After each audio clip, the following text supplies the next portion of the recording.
Welcome back everybody to another episode. This episode we do a day trip to Newcastle and then move on from Anna Bay to Forster and Tuncurry, and after that we end up in Port Macquarrie, which is my favourite place so far. Hope you all enjoy it.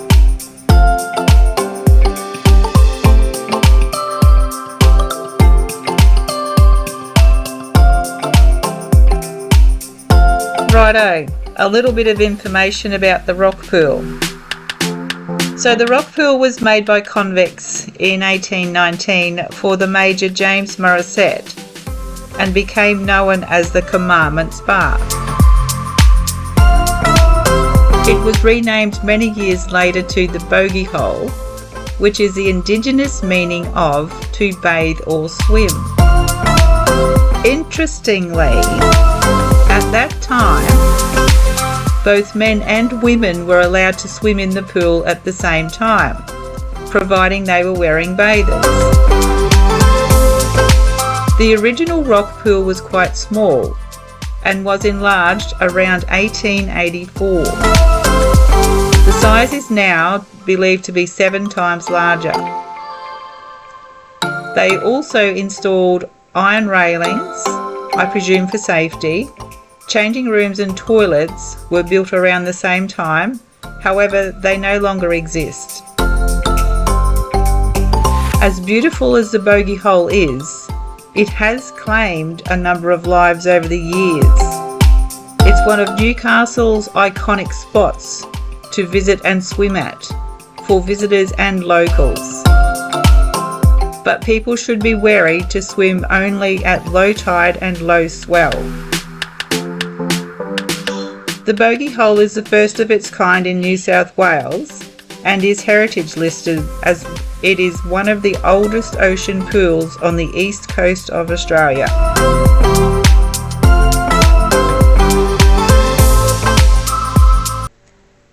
We found this little beach. It's called Nobbys Beach. It's rather beautiful. We went for a walk, found a little beachfront cafe, had some lunch, and just sat there admiring the views.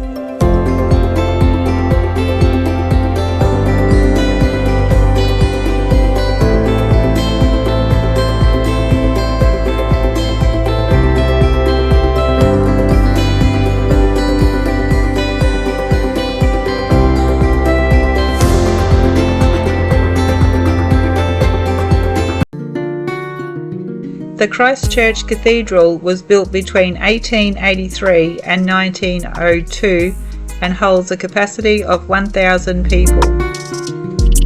This church is very large by Australian standards.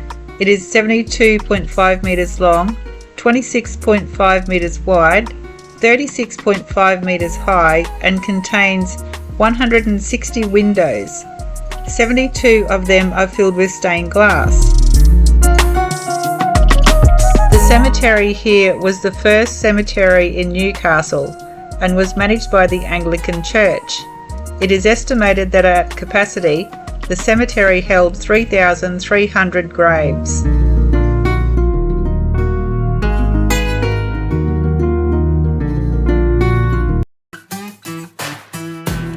Fort Scratchley was built after the Crimean War to defend the port of Newcastle from the threat of the Russians invading. It's the only fort in Australia to return enemy fire, and this happened on June the 8th, 1942. The attack lasted less than 30 minutes and 4 rounds were fired. They didn't hit the Japanese submarine, but they came very close, and the Japanese were sent on their way. Today we're on the move again. We're leaving Anna Bay and heading to Forster and Tuncurry. It's about a 2-hour trip and it's raining again.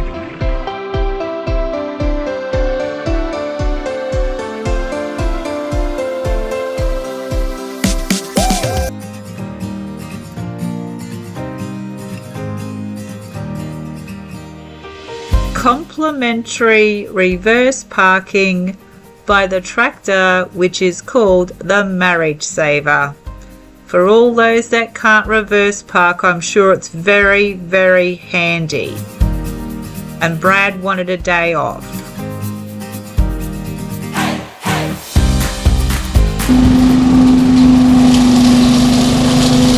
And to tidy up the sites when people have left, we vacuum the turf with this big vacuum cleaner.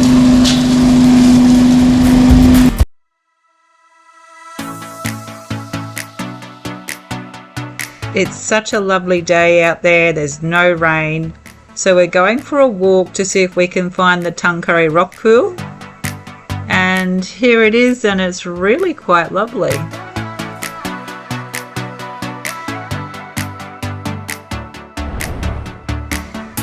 We're going to walk down this track to 9 Mile Beach.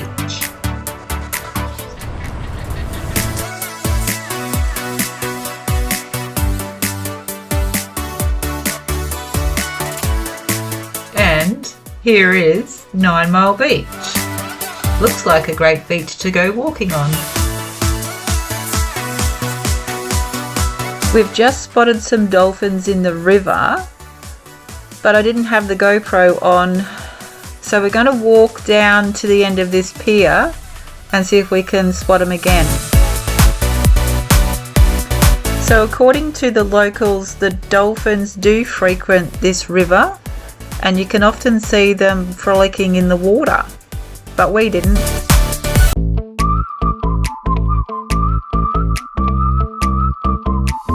We've made it to Bennetts Head Lookout, and it's quite a good view. We are going to continue down this walking track. It seems to take us along the headland, and there's supposed to be another beach on the other side, and that beach is called 1 Mile Beach.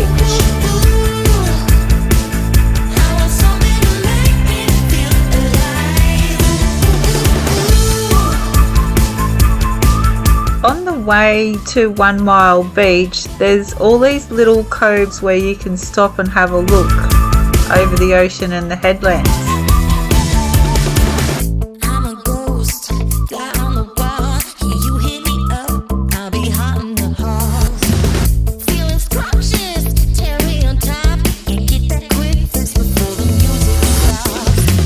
Here is 1 Mile Beach. Quite a view from up here, looking down over the bay and over the town.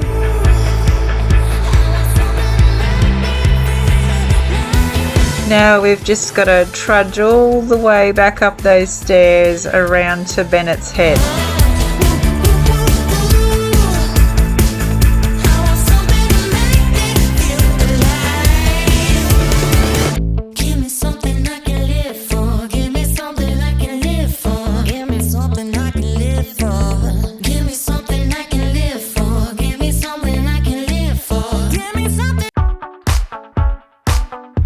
We have noticed that there is a number of oyster farms down this part of New South Wales, and here is this one, not far from the caravan park where we're staying.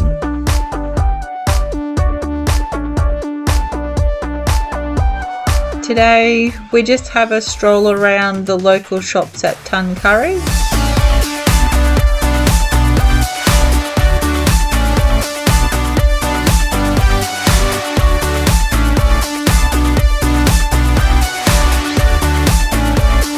This afternoon we go for a walk down to the river, which is at the back of the caravan park.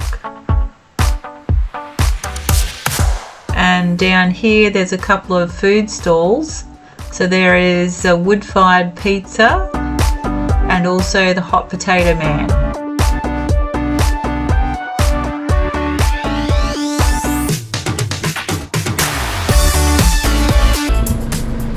Today we're moving on to Port Macquarrie for a couple of nights. It's been a lovely stay here at Tuncurry Forster NRMA Park, but it's time to go to the next spot. We're on the road again. It's about 112 kilometres to drive to Port Macquarie. Should only take about an hour or so. but it's been looking really gloomy out there and it's raining again.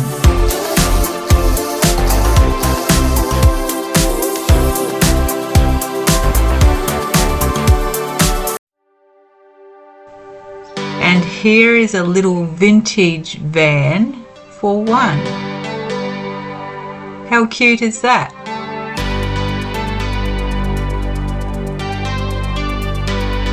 Mind you, they might need the marriage saver.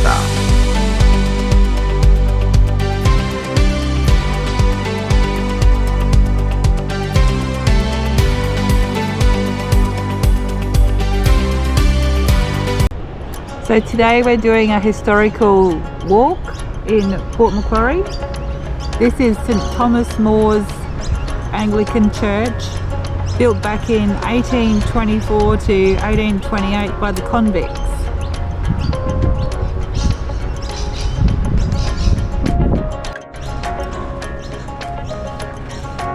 This pine tree was planted in 1980. It looks quite big and good. And over here to the right, this pine tree is so much bigger. Wonder when that was planted. Probably 100 years ago at least. It's very big.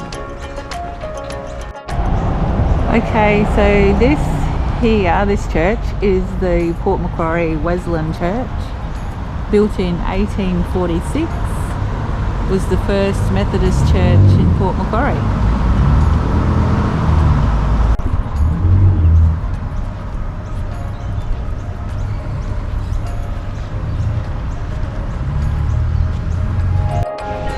This is the Port Macquarie Historic Convict Built Well, built in 1840 by the convict women,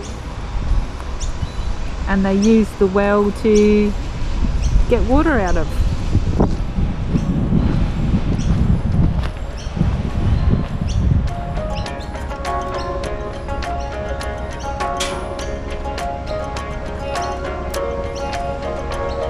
What did you throw down there? Well, that was clever. I know, very smart. Very smart. 20 cents. You just threw 20 cents down the well. Had a wish, threw 20 cents down the well. This morning we continue our historic walking tour of Port Macquarie, and this is the historic courthouse, built in 1869, and once again I would presume being built by the convicts. So let's go have a look around the outside. It's a Sunday, so we can't get in and have a look inside.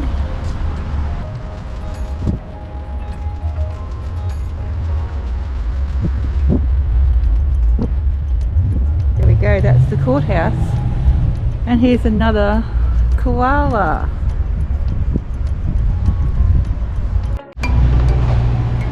So now we're making our way across the road to the Port Macquarie Museum to have a look inside there. Hopefully it's open. Hopefully it's open, being Sunday.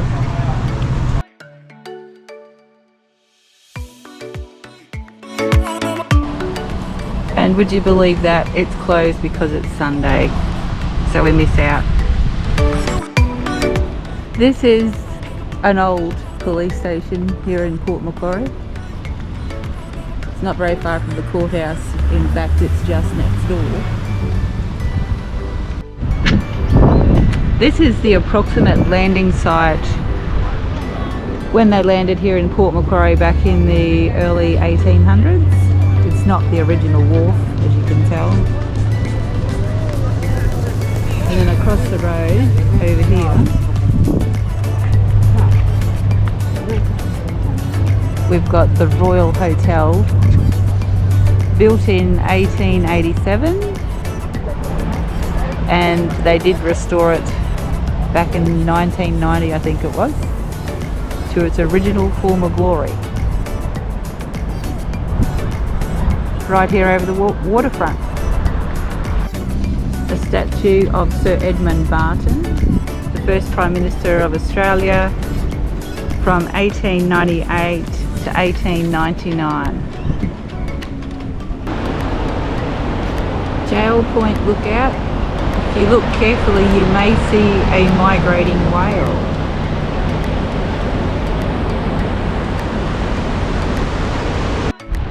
This is the site of the first jail at Port Macquarie. It's not far from Jail Point Lookout, which is just over here to my left, where that pine tree is.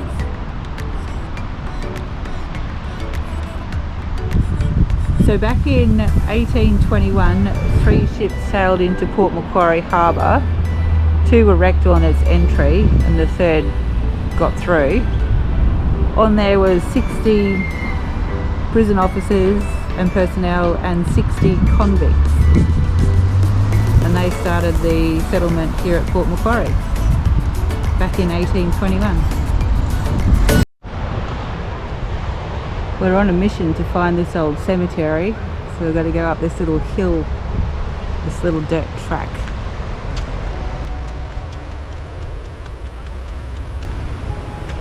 It's a convict graveyard. Back in the early 1800s.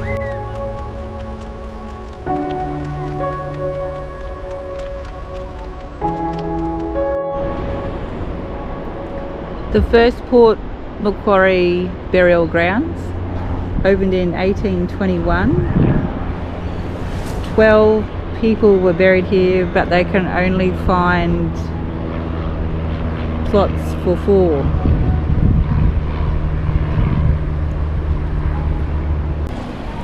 This is the NRMA caravan park at Port Macquarie.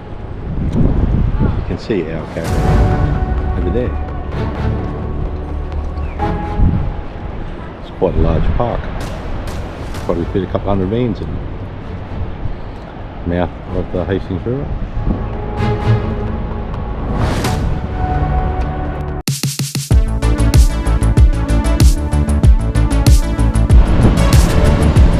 Walking up to the mouth of the Hastings River and looking at all the rock art. There's a lot with little memorial plaques and people that have passed on, and there's just a lot of other interesting art.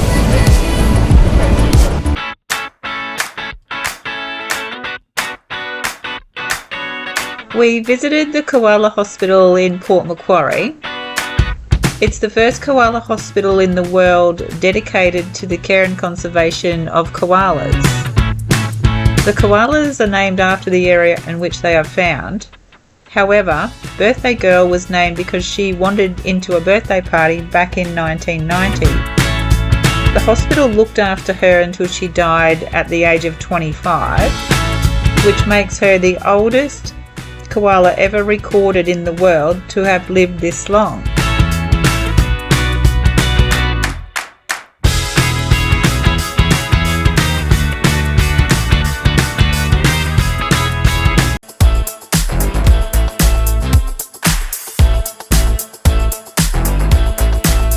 In wrapping up this episode, I'll end with some stats. So I think we're about halfway in our journey so far.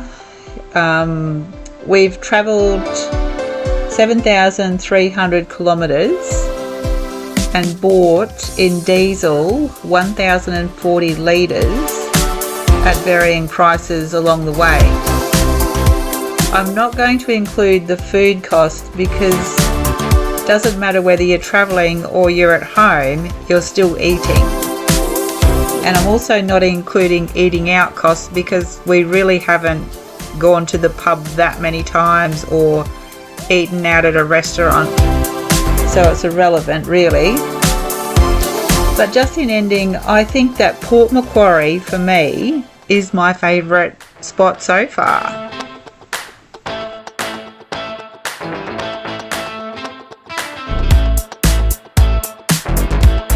And yes, we did have another game of mini golf, and unfortunately I was not the winner again.